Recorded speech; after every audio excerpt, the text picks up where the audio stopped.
வணக்கம் ஃப்ரெண்ட்ஸ், நம்ம எல்லார் மொபைல்லையுமே வந்து இந்த டயலர் பேட் ஒன்று இருந்திருக்கும். இந்த டயலர் பேடில் மாற்ற வேண்டிய 3 இம்பார்ட்டண்டான செட்டிங்ஸை பற்றி தான் இந்த வீடியோவில் நான் உங்களுக்கு சொல்ல போகிறேன். அது கூடவே வந்து கடைசியில் வந்து 4வது ஒரு செட்டிங்கு. அந்த செட்டிங்கை யூஸ் பண்ணுறதால முடிஞ்ச அளவு ஈஸியாக வந்து உங்களோட டயலர் பேடை யூஸ் பண்ணிக்க முடியும். இப்போ யூஸ் பண்ணுறத விட கொஞ்சம் வித்தியாசமாக யூஸ் பண்ணிக்க முடியும். அதனால வீடியோ மிஸ் பண்ணாமல் கடைசி வரைக்கும் பாருங்க. இந்த வீடியோ உங்களுக்கு கண்டிப்பாக யூஸ்ஃபுல்லாக இருக்க போகுது. அதுக்கு முன்னாடி ஒரு சின்ன இருக்கலாம். இப்போ அதுக்கு நம்ம என்ன பண்ணுறோம், முதல்ல இந்த டயலர் பேடை வந்து ஓப்பன் பண்ணிக்கிறோம். டயலர் பேடை ஓப்பன் பண்ண உடனே இங்கே கீழே வந்து 3 ஆப்ஷன் காமிக்குது. கீபேட், ரீசெண்ட், அது கான்டாக்ட்னு சொல்லிட்டு காமிக்குது. இது மாதிரி தான் பேசிக்காக எல்லாரும் கீபோர்டும் இருக்கும். இப்போ நம்ம என்ன பண்ண போறோம், இங்க 3 மார்க் தெரியுது பாத்தீங்களா கார்னர்ல, அது மேல கிளிக் பண்றோம். கிளிக் பண்ணிட்டு இங்க செட்டிங்ஸ்னு ஒரு ஆப்ஷன் இருக்கும். அந்த செட்டிங்ஸ் மேல கிளிக் பண்ணிக்கிறோம். இந்த செட்டிங்ஸ் மேல கிளிக் பண்ணதுக்கு அப்புறம் அப்படியே கொஞ்சம் கீழே வந்தீங்கன்னா காலர் ஐடி ஸ்பேம் ப்ரொடெக்ஷன் சொல்லிட்டு ஒன்று இருக்குது பாத்தீங்களா, அதை வந்து உடனே ஆன் பண்ணிக்கங்க. இதை ஏன் ஆன் பண்ண சொல்றேன்னு சொல்லிட்டு கேட்டீங்கன்னா, அன்வான்ட் கால்ஸு, கம்பெனி கால்ஸு, அதுக்கப்புறம் தேவையில்லாத கால்ஸ் எல்லாம் வந்துச்சுன்னா இது வந்து உங்களுக்கு ஸ்பேம்னு சொல்லிட்டு இங்கே காமிக்குது பார்த்தீங்கன்னா நோட்டிஃபிகேஷன் இது மாதிரி காமிக்க ஆரம்பிச்சிடும். இதுக்கு வந்து தேர்ட் பார்ட்டி ஆப் எதுவுமே இன்ஸ்டால் பண்ண தேவையில்லை.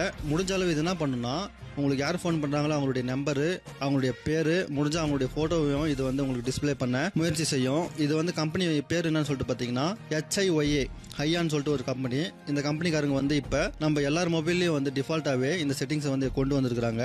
இப்போ நீங்கள் வந்து யாருன்னா ஃபோன் பண்ணும்போது உங்களுடைய பேர், அதுக்கப்புறம் உங்களுடைய ஃபோட்டோ வந்து ஷேர் ஆகணும்னு நினச்சிங்கன்னா இதை வந்து ஆன் பண்ணிக்கோங்க. இல்லாட்டா வந்து இதை வந்து ஆஃப் பண்ணி வச்சுக்கோங்க. இது வந்து முதல் செட்டிங்ஸ். உங்களுக்கு பிடிச்சிருக்குன்னு நம்புறேன். இப்போ ரெண்டாவது இன்னொரு செட்டிங் பார்த்துடலாம். அது என்ன சொல்லிட்டு பார்த்தீங்கன்னா, அப்படியே பேக் வந்துட்டு திருப்பி இந்த கீபேட் மேலே ஓப்பன் பண்ணிங்க. ஓப்பன் பண்ணி இந்த 3 மார்க் எடுத்து பார்த்தீங்களா, அந்த 3 மார்க் மேலே கிளிக் பண்ணி செட்டிங்ஸுக்கு போயிடும். செட்டிங்ஸுக்கு போயிட்டு அப்படியே கொஞ்சம் கீழே அப்படி ஸ்க்ரோல் பண்ணீங்கன்னா இங்கே வந்து கால் அலர்ட்ஸ் அண்ட் ரிங் டோன் சொல்லிட்டு ஒரு ஆப்ஷன் இருக்குது பார்த்தீங்களா, அது மேலே கிளிக் பண்ணுறோம். கிளிக் பண்ணிட்டு இங்கே வந்து பார்த்தீங்கன்னா நிறைய ஆப்ஷன்ஸ் இருக்குது. இதில் நம்ம என்ன பண்ண போறோம்னா, play tone when call is connected அப்படின்னு சொல்லிட்டு இருக்குது. இதை வந்து ஆன் பண்ணிங்க. இது ஆஃப்ல இருந்துச்சுன்னா ஆன் பண்ணிங்க. அதுக்கப்புறம் play tone when call is எண்ட்னு சொல்லிட்டு இருக்குது பார்த்தீங்களா, இது ஆஃப்ல இருந்துச்சுன்னா இதையும் வந்து ஆன் பண்ணிக்கங்க. ஏன்னா இப்போ நீங்கள் ஃபோன் பண்ணும்போது அவங்க ரிசீவ் பண்ணிட்டாங்கன்னா இப்போ வந்து உங்களுக்கு ஒரு டோன் வரும், உங்களுக்கு ஒரு சிக்னல் கிடைக்கும், பீப் சவுண்டு இல்லாட்டா வந்து ஏதாவது ஒரு சவுண்ட் வரும். அவங்க வந்து ரிசீவ் பண்ணிட்டாங்கன்னா உங்களுக்கு நல்லா தெரியும். அதே மாதிரி அவங்க கட் பண்ணாலும் கிங்க்னு சொல்லிட்டு ஒரு பீப் சவுண்ட் ஏதாவது வரும். அப்போ வந்து அவங்க கட் பண்ணிட்டாங்கன்னு உங்களுக்கு தெரியும். அது இந்த மாதிரி ஆப்ஷன் ஆன்ல இருந்தால் மட்டும் தான் உங்களுக்கு புரியும். அதனால இதை பார்த்து ஆன் பண்ணிக்கங்க. அந்த நேரத்தில் வந்து இப்போ யாராவது உங்களுக்கு கட் பண்ணும்போது இல்லாட்டா ஆன்சர் பண்ணும்போது வைப்ரேஷன் ஆகணும் அப்படின்னு நினச்சாலும் நீங்கள் வந்து வைப்ரேஷன் இருக்குது பார்த்தீங்களா, இதை வந்து ஆன் பண்ணிக்கங்க.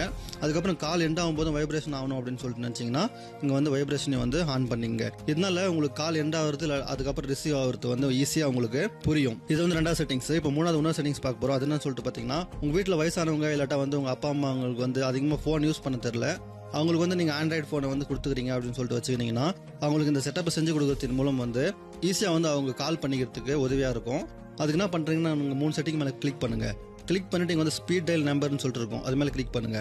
கிளிக் பண்ணிட்டு பார்த்தீங்கன்னா 1, 2, 3 சொல்லிட்டு நிறைய ஆப்ஷன் வருது. இப்போ நீங்க வேணா கூட இங்க தேர்ட் நம்பர் கிளிக் பண்ணிக்கிறேன். தேர்ட் நம்பர் கிளிக் பண்ணிட்டு இப்போ என்ன பண்ண போறோம், நம்ம ஏதாவது ஒரு மொபைல் நம்பரை கொடுத்துக்கிறோம். இது மாதிரி நீங்க ஏதாவது ஒரு மொபைல் நம்பர் உங்க கான்டாக்ட்ஸ்ல கூட வேணும்னா இங்க கான்டாக்ட்ஸ் மேலே கிளிக் பண்ணிட்டு உங்க கான்டாக்ட்ஸ்ல ஏதாவது நம்பர் இருந்துச்சுன்னா அதை வந்து நீங்க ஆட் பண்ணிக்கலாம். இது மாதிரி நீங்க ஆட் பண்றதுல என்ன ஆகும்னு சொல்லிட்டு பாத்தீங்கன்னா, இது மாதிரி நீங்க 9 நம்பர் இல்ல 10 நம்பர் எத்தனை நம்பர் வேணாலும் நீங்க ஆட் பண்ணிக்கலாம். 30 ஆட் பண்ணீங்கன்னா அந்த நம்பரை மட்டும் நீங்க மனசுல வச்சீங்கன்னா போதும். உதாரணத்துக்கு நான் உங்களுக்கு காமிக்கிறேன் பாருங்களா, புரியலனா இப்போ 2ன்னு சொல்லிட்டு இருக்குது. 2ல வந்து பாத்தீங்கன்னா SMTV நம்பர் இருக்குது. இப்போ நீங்க பேக் வந்துட்டு உங்க அப்பா அம்மா கிட்ட 2 அமுக்குனா எனக்கு வந்து கால் வரும், இடம் வந்து 3 அமுக்குனா உங்க தம்பிக்கு கால் போகும், 4 அமுக்குனா உங்க சிஸ்டருக்கு கால் போகும்.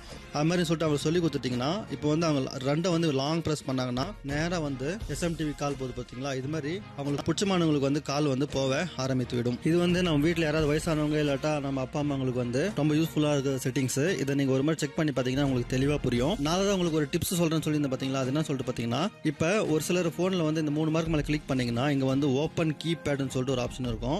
அதை வந்து நீங்கள் ஆன் பண்ணீங்கன்னா அதுக்கப்புறம் நீங்கள் எப்போ மினிமைஸ் பண்ணிட்டு உங்களுடைய கீபேட் ஓப்பன் பண்ணாலும் இது மாதிரி கீபேட் மட்டும் ஓப்பன் ஆகும். அதுக்கப்புறம் இன்னொன்று இருக்குது, லாஸ்ட் வியூன்னு சொல்லிட்டு ஒரு ஆப்ஷன் இருக்கும். இப்போ என் ஃபோனில் இல்லை, வேற ஃபோனில் இருக்கும். அது லாஸ்ட் வியூன்னு சொல்லிட்டு பார்த்தீங்கன்னா இப்போ நீங்கள் ரீசெண்ட் மேலே கிளிக் பண்ணிட்டீங்க. இப்போ இது வந்து லாஸ்ட் வியூ ஆயிடுச்சு. இப்போ என்ன பண்ணுறீங்கன்னா, இப்போ மினிமைஸ் பண்ணிட்டு திருப்பி இந்த ஆப்பை வந்து நீங்கள் க்ளோஸ் பண்ணிட்டு திருப்பி கீபேட் ஓப்பன் பண்ணீங்கன்னா அது லாஸ்ட் வியூ நீங்கள் ரீசெண்ட்ல பார்த்துருந்தீங்க பார்த்தீங்களா, அந்த ரீசெண்ட் தான் ஓப்பன் ஆகும். அதனால உங்களுக்கு அடிக்கடி நீங்கள் கீபேட் தான் ஓப்பன் பண்ண போறீங்க அப்படின்னு சொல்லிட்டு வச்சுக்கிட்டீங்கன்னா இந்த கீபேட் மேலே வச்சுட்டு அதுக்கப்புறம் உங்களுடைய ஃபோனை வந்து நீங்கள் க்ளோஸ் பண்ணீங்கன்னா நெக்ஸ்ட் டைம் நீங்கள் ஓப்பன் பண்ணும்போது கீபேட் மட்டும் ஓப்பன் ஆகும். இந்த செட்டிங் வந்து உங்களுக்கு நிறைய பேர் தெரிஞ்சிருக்காது. இதை வந்து தெரிஞ்சிங்கன்னா உங்களுக்கு ரொம்ப யூஸ்ஃபுல்லாக இருக்கும். இப்போ கான்டாக்ட்ஸ் இருக்குது. இப்போ கான்டாக்ட்ஸ் நீங்கள் எடுத்துட்டீங்க. இது மாதிரி எடுத்ததுக்கு அப்புறம் நீங்கள் க்ளோஸ் பண்ணிட்டீங்கன்னா நெக்ஸ்ட் டைம் நீங்கள் ஓப்பன் பண்ணும்போது பார்த்தீங்கன்னா கான்டாக்ட்ஸ் வந்து டேரெக்டாக ஓப்பன் ஆகும். இதுக்கு வந்து செட்டிங்ஸ் இப்போ புது மொபைல்லாம் கொடுத்துறாங்க, இந்த பழைய மொபைல் அதனால இல்லை. புது மொபைலில் பார்த்தீங்கன்னா இங்கே டிஃபால்ட்டாகவே கொடுத்துருப்பாங்க ஓப்பன் கீபேட்னு சொல்லிட்டு. அது ஆப்ஷன் இருந்துச்சுன்னா நீங்கள் வந்து எனேபிள் பண்ணிக்கங்க. இது வந்து உங்களுக்கு ரொம்ப யூஸ்ஃபுல்லாக இருக்கும். இந்த வீடியோ உங்களுக்கு பிடிச்சிருந்தா மறக்காம உங்கள் ஃப்ரெண்ட்ஸுங்களுக்கு ஷேர் பண்ணிக்கங்க. மீண்டும் அடுத்த வீடியோவில் சந்திப்போம். தங்களின் பொன்னான நேரத்திற்கு நன்றி.